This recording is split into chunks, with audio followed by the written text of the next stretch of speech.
దేవునికి మహిమ కలుగును గాక. అందరూ స్తోత్రం చెప్దాం. Right, okay. దేవునికి మరొకసారి స్తోత్రం చేద్దాం.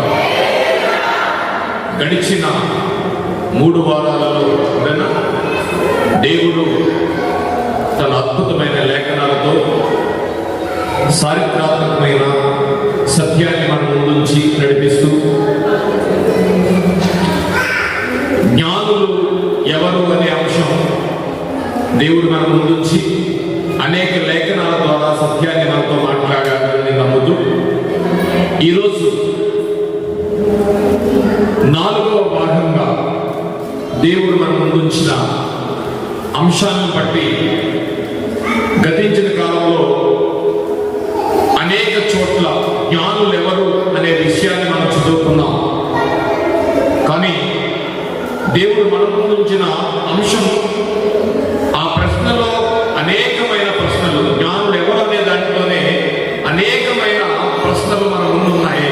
అవన్నీ ఒక్కటొక్కటిగా 3 వారాల నుంచి మనం లేఖనాల ద్వారా బైబిల్ దాటి బయటికి వెళ్ళకుండా, ఎక్కడ కూడా లేఖనాలు దాటి వెళ్ళలేదు. లేఖనాల ద్వారానే ఇంతవరకు లేఖనాల ద్వారానే ఇంతవరకు మనం బైబిల్ నుంచి ఒక్క మెట్టు కూడా బయటికి వెళ్ళకుండా మనం జ్ఞానులు ఎవరనేది మనం ధ్యానిస్తూ వచ్చాం. ఈరోజు 4వ భాగంగా లేదా 4వ వారంలో మనం అడుగుపెట్టి మరికొన్ని విషయాలు జ్ఞానులు ఎవరనే దాంట్లో మనం తెలుసుకుందాం. జ్ఞానులు ఎవరనే దాంట్లో అనేకమైన ప్రశ్నలు, మన సమాధానాలు కూడా తెలుసుకుందాం. ఏమిటి అంటే, జ్ఞానులు ఎవరు, ఎంతమంది? నెంబర్ 1, జ్ఞానులు 3 అంతకంటే ఎక్కువ? ఒంటెలు 3 అంతకంటే ఎక్కువ? అవి కూడా మనం క్లియర్గా లేఖనాల ద్వారా బైబిల్ దాటి ఒక్క ఇంచు కూడా బయటకు వెళ్ళకుండా లేఖనాల ద్వారా మనం అన్ని తెలుసుకున్నాం. మరొకటి, 3వ జ్ఞానులు ఎవరైనా దాంట్లో 3వ ప్రశ్నగా, పుట్టిన శిశువుకి చూడవచ్చిన జ్ఞానులకు నడిపించిన ఆ నక్షత్రానికి సంబంధం ఏమిటి అనే విషయాలు కూడా మనం బైబిల్ దాటి వెళ్లకుండా మనం దేవుని కృపను బట్టి ధ్యానించాం. 4వ ప్రశ్నగా, వచ్చిన వారు వారుడైన యేసు అంత గొప్పవాడైన జ్ఞానులు ఎందుకు చిన్న పిల్లవాడికి, శిశువుకి సాష్టాంగపడి ఆ పాద మస్తకాన్ని ఆనించి ఎందుకు జ్ఞానులు ఆయనకి పూజించారు? ఈ ప్రశ్న మన ముందుంది. అసలు జ్ఞానులు, మనకు మిగిలిన ప్రశ్నలు, అసలు జ్ఞానులు ఎవరు, ఏ సంతతి వారు, ఎవరు లేరు? 6వ ప్రశ్నగా, ఆయన పూజించడానికి తెచ్చిన కానుకల్లోని ఘోరమైన ఆధ్యాత్మిక సత్యం ఏంటి? ఇవాళ 3 ప్రశ్నలు మన ముందున్నాయి. చాలా వరకు లేఖనాల ద్వారా బైబిల్ నుంచి బయటకు వెళ్ళకుండా అన్ని విషయాలు మనం తెలుసుకున్నాం. 4వ వారంలో మనం తెలుసుకోవాల్సింది ఏంటంటే, వచ్చిన వారుడైన యేసుకి అంత గొప్పవారని జ్ఞానులు ఎందుకు పూజించారు? ఇవాళ మనం తెలుసుకోవాల్సింది. అసలు ఈ జ్ఞానులు ఏ సంతతి వారు? ఆ సంతతి వారైతే వాళ్ళ మూల పురుషుడు ఎవరు? ఒకవేళ మూల పురుషుడు అయితే ఆ మూల పురుషుడికి ఈ కాలంలో ఉన్న యేసు ప్రభు వారిని దర్శించడానికి వచ్చిన ఈ జ్ఞానులకి ఎన్నవ తరం వారు? మూల పురుషుడు ఎవరు? ఆ జ్ఞానులకు మూల పురుషుడు ఎవరు? మూల పురుషుడు అయితే ఆ మూల పురుషుడి నుంచి మొదలుకొని యేసు ప్రభు వారి కాలానికి ఏ సంతతి వారు, ఎన్నో తరం వారు? ఇక 3వదిగా మనం తెలుసుకోవాల్సింది, అసలు పూజించడానికి తెచ్చిన కానుకల్లోని ఘోరమైన ఆధ్యాత్మిక సత్యం ఏమిటి? ప్రియ దేవుని జనాంగమా, ఈ మధ్య కాలంలో జ్ఞానులైన వారు చాలా మంది ఒక బాధ కూడా వచ్చింది. వచ్చిన జ్ఞానులు మోయాబీయులని,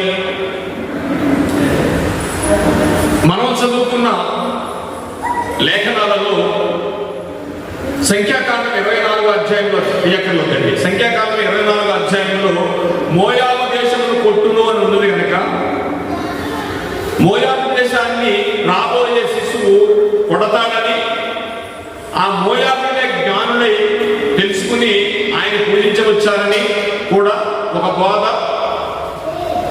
సమాజంలో ఉంది. చెప్పిన వాళ్ళు చిన్నవాళ్ళు కాదు, చాలా పెద్దవాళ్ళు.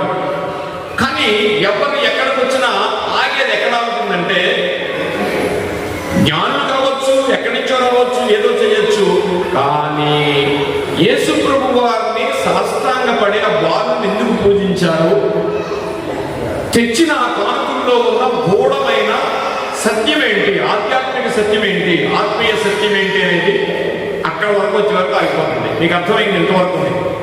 అంత అర్థమైంది. చాలా గొప్ప వాళ్ళు, జ్ఞానం అంటే ఏంటో తెలుసు, ఆయన కొడతారని తెలుసు. ఎక్కడా కూడా బైబిల్ దాటి వెళ్ళడానికి లేదు. వచ్చిన జ్ఞానులకి సమస్త ధర్మశాస్త్రము ఆ కాలానికి ప్రపంచం అంతా వెళ్ళిపోయినట్టుగా మనకి లేఖనాలు చూసుకున్నాం. సో ఇప్పుడు మనం ఏం చేయాలంటే, ఈ జ్ఞానులు వచ్చి అడిగే వరకు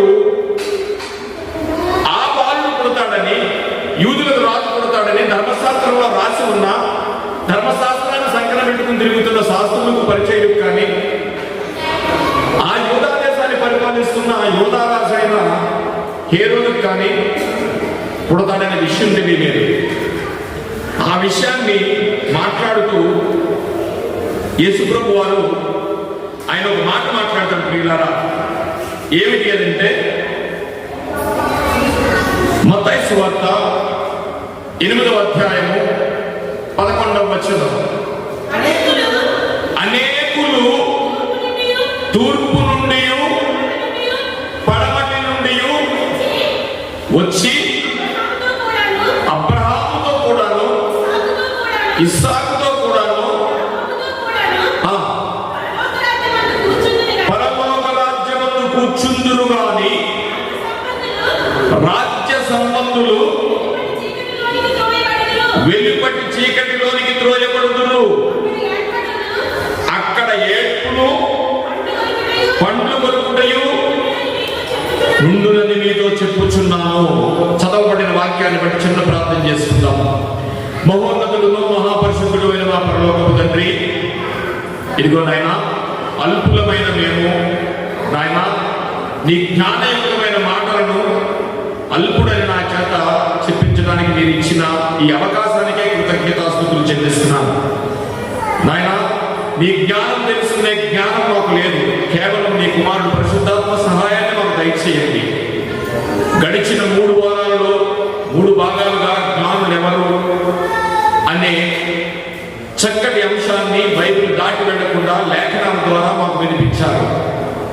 అలాగే 4వ భాగంగా లేదా 4వ వారంగా ఈరోజు కూడా మీ మర్మయుక్తమైన మాటలను నాయన, ఏమాత్రం జ్ఞానం లేని వాళ్ళు నీ జ్ఞానాన్ని తెలుసుకోవడానికి మా జ్ఞానం ఏపాటికి నాయన, మీ కుమారుడు పరిశుద్ధాత్మ సహాయాన్ని మాకు దయచేసి చెబుతున్న నా మాటలలో నా సొంత ఆలోచన కానీ సొంత జ్ఞానం కానీ లేకుండా కేవలం నీ నోటి పూరగా నీ లేఖనాల ఆధారంగా బైబిల్ నుంచి పక్కకు వెళ్లకుండా మిగిలిన అంశాన్ని మీ పిల్లలకు బోధించడానికి మీ పరిశుద్ధాత్మ సహాయాన్ని మాకు దయచేసి నడిపించమని ఈ చిన్న ప్రార్థన యేసు వారి ప్రశస్తమైన నామంలో మిక్కిలి వినయంతో బ్రతిమలాడి వేడుకొంచున్నాము తండ్రి.